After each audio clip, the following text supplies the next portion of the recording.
सलाहकार ए खुदा एक आदम की ज़ात है, बेशक इसमें खुदा नहीं, एक फितरती का हाथ है।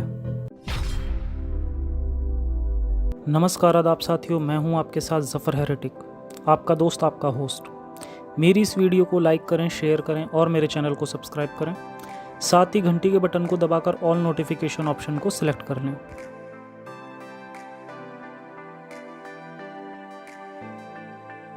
क्या इस्लाम बाकी अब्राहमिक रिलीजन से मेल खाता है?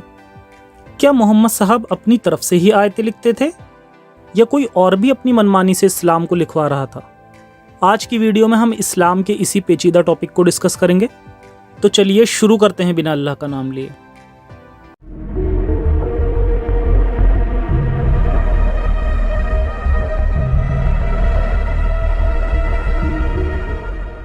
अब्राहमिक मजहब ऐसे मजहब जिनमें माना जाता है कि खुदा अपने नबियों को दुनिया में भेजता है। इनमें खुदा अपने मैसेज इन नबियों के जरिए लोगों तक भेजता है ताकि उन्हें सही राह दिखाई जा सके। जुडाइज्म और क्रिश्चियनिटी के बाद ऐसा ही तीसरा मजहब है इस्लाम, जो कि इसके हिसाब से इस तरह का आखिरी मजहब है जिसके नबी थे पैगंबर मोहम्मद। ये मजहब चलते हैं आसमानी किताबों पर, और वक्त बीतने के साथ पुराने मजहबी लोगों ने इन रद्दी किताबों की वजह से हुई लड़ाइयाँ और इंसानियत के नुकसान को देखकर इन्हें सीरियसली लेना छोड़ दिया। लेकिन वहीं सबसे बाद में आए अब्राहमिक मजहब इस्लाम के मानने वालों को आज भी यही लगता है कि ये मजहब किसी खुदा का बनाया मजहब है और कुरान एक आसमानी किताब है। आज कुछ ऐसे सबूत देखते हैं जिनसे साबित होता है कि इस मजहब की किताब यानी कुरान में बहुत कुछ अल्लाह की तरफ से ना होकर मोहम्मद साहब के एक सहाबा उमर की तरफ से था। हजरत उमर फारूक इस्लाम के दूसरे खलीफा, इनका रोल इस्लाम की हिस्ट्री में काफ़ी बड़ा है। अगर ये ना होते तो हो सकता था इस्लाम आज उस सूरत में ना होता जैसा कि वो है, क्योंकि अक्सर करके इस्लाम के रूल्स उनकी पसंद नापसंद के अकॉर्डिंग ही बनते थे। और मोहम्मद साहब की मौत के बाद भी इन्होंने इस्लाम के नियमों पर अपनी मनमानी की, जो आज हम दलीलों के साथ देखेंगे।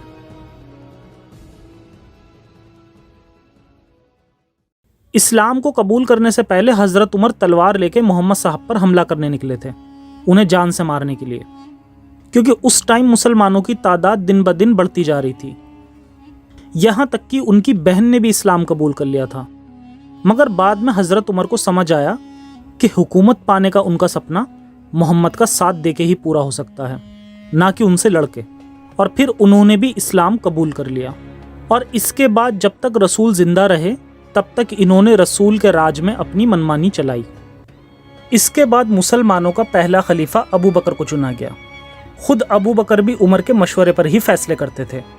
यहाँ तक कि कुरान को जमा करने का मशवरा भी उमर ने ही अबू बकर को दिया था। और जब खुद उमर की खिलाफत आई तो उमर ने काफ़ी सारे इस्लाम के रूल्स को तोड़ा और ख़ुद से ही नए रूल्स बनाए जो पहले फॉलो नहीं किए जाते थे। उमर ने औरतों का मस्जिद में आना बिल्कुल मना कर दिया, हालांकि मोहम्मद साहब और अबू बकर के वक्त में वो आया करती थीं। इतना ही नहीं, उमर ने एक वक्त में लगातार 3 तलाक देने को मुकम्मल तलाक मान लिया, जबकि उससे पहले लगातार 3 तलाक देने पर भी वो 1 तलाक काउंट करी जाती थी। आज के वक्त मुसलमानों की आधी तादाद इसको फॉलो करती है और आधी इन्हें बिदत मानती है। हज़रत उमर से रिलेटेड बहुत सारी बिदत आपको मिल जाएंगी जो कि इस्लाम का हिस्सा नहीं है, बस उमर की अपनी मनमर्जी है। उमर अपने वक्त का बड़ा ही गुस्से वाला शख्स था। बहुत ही छोटी छोटी बातों पर लोगों की गर्दनें उड़ा दिया करता था। हमें हदीसों से ऐसी कई सारी दलीलें मिलती हैं जिसमें मोहम्मद अपनी आंखों से इशारा करते थे और उमर लोगों को मार दिया करता था। अगर कोई शख्स माल गनीमत के ताल्लुक से कोई एतराज़ करता तो उमर उसी वक्त उसका काम तमाम कर देता था। उमर का गुस्सा और रुतबा इतना था कि वो अपनी मर्जी की कुरान की आयत नाजिल करवा लेता था। और कई बार तो ऐसा हुआ कि उमर के कहने के तुरंत बाद ही मोहम्मद साहब ने कहा कि हाँ, यही खुदा का कलाम है, अभी जिब्राइल ने मुझे यही आयत नाजिल की है।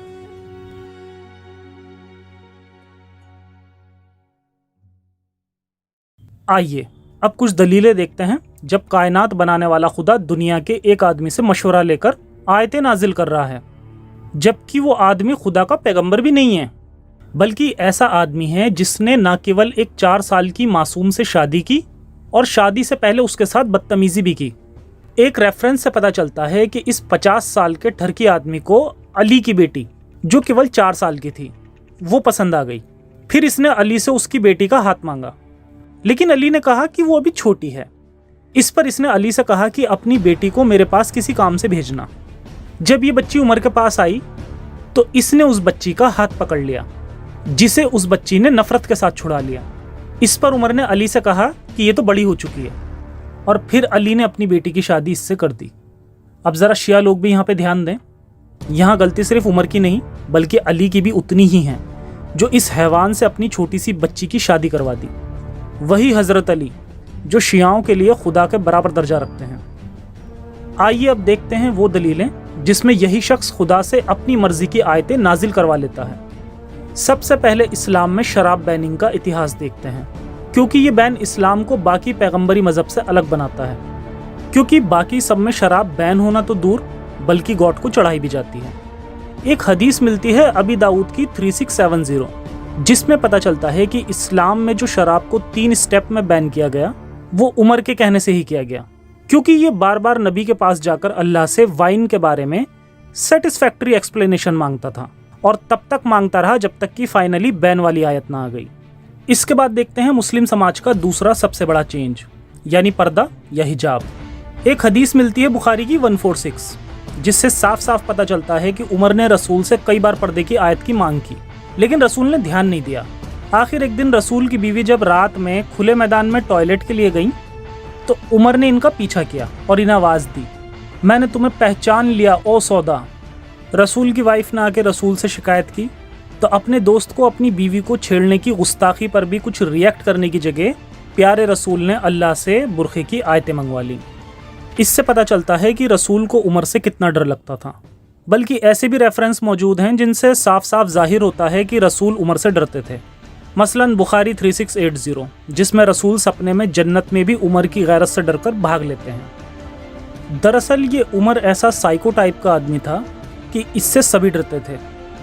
एक रेफरेंस से ये भी पता चलता है कि एक इंसान का सर इसने केवल इसलिए उड़ा दिया कि वो रसूल के किए गए फैसले पर शक कर रहा था। यही रीज़न था कि सब इससे डरते थे और रसूल इसकी चापलूसी करते थे।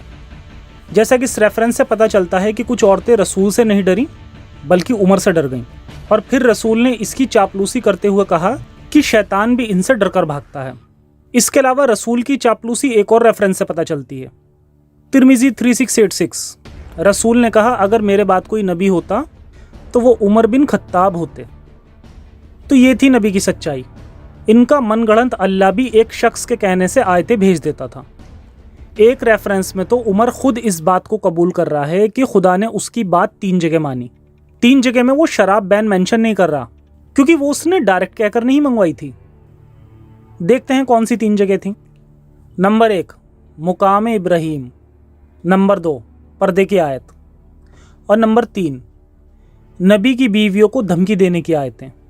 ये अपने आप में एक बड़ा टॉपिक है, रसूल और एक लौंडी मारिया किप्तिया का मुस्लिम लोगों को शर्मसार करने का वाकया, जिस पर फिर कभी मैं एक सेपरेट वीडियो बनाऊंगा। यहाँ इस हदीस से यह भी साबित हो रहा है कि रसूल पर बीवियों के अटैक के बाद उमर ने उन्हें बचाया था, और ऐसे मौक़ों पर ये जब रसूल को सपोर्ट करते थे तो बेशक रसूल को भी उसकी मनमानी के वक्त आयतें उतारनी पड़ती थीं।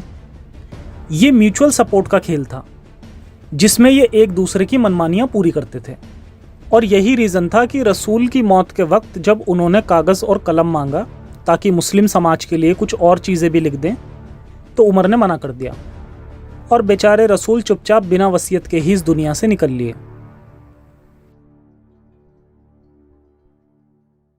तो ये थी उमर की कहानी और इस्लाम के पैगंबरी मजहब होने की सच्चाई। जहां मुस्लिम लोगों को लगता है कि ये कुरान की आयतें पूरा यूनिवर्स बनाने वाले ने उतारी हैं, वहीं इनकी किताबों से पता चलता है कि ये खुदा का नहीं बल्कि कुछ साइको और जाहिल लोगों का षड्यंत्र था, उस वक्त के लोगों को डराकर उन पर राज करने का। इस मजहब की सच्चाई बहुत पहले लोगों को पता चल जाती, लेकिन ये सिर्फ इसलिए बचा रहा क्योंकि इसे चलाने वाले हमेशा पॉलिटिशियंस थे। उन्होंने इसकी हर खराबी को पॉजिटिव बनाकर दिखाया और ऐसा माहौल तैयार कर दिया कि लोग इस किताब और इस मैसेंजर को इतना चाहने लग जाएं कि बिना उनके बारे में कुछ जाने भी किसी के मुंह से इनके बारे में गलत नहीं सुन सकते। इसी सोच को अब हमें बदलना है और बाकी मजहबों की तरह इस मजहब के लोगों को भी इसकी सच्चाई बताकर इसकी कैद से इन्हें आज़ाद करना है। क्योंकि जब लोग कट्टर नहीं होंगे तो एथिज्म की तरफ वो खुद आ जाएंगे। तो आप भी मेरा साथ दीजिए और ज़्यादा से ज़्यादा लोगों तक मेरा पैगाम पहुंचाकर मेरे मिशन को कामयाब बनाएं। बाकी आज के शो में इतना ही। फिर मिलेंगे एक नए एपिसोड में एक नए टॉपिक के साथ। तब तक के लिए सुरक्षित रहें और अपना और अपनों का ख्याल रखें। जय हिंद,